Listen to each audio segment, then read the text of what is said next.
Nananatiling mababa sa 100 ang mga naitatalang kaso ng COVID-19 sa Valenzuela City.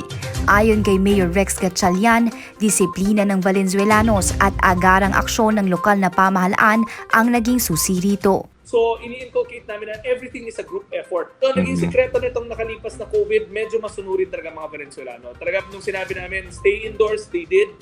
Nung sinabi natin, wear a mask, they did. Dagdag pa ng alkalde, naging agresibo ang lokal na pamahalaan sa testing, tracing at pag-treat sa mga nagpositibo sa COVID-19.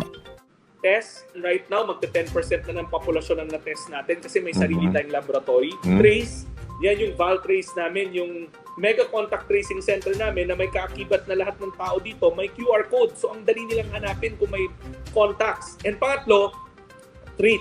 So meaning yan yung ina-isolate natin where we ran one of the biggest isolation unit facilities.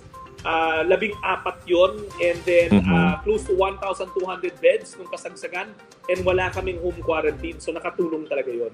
Naniniwala naman si Mayor Rex na lead by example at walk the talk din ang dapat na pamantayan sa lahat ng mga ordinansang pinatutupad sa kanyang lokal.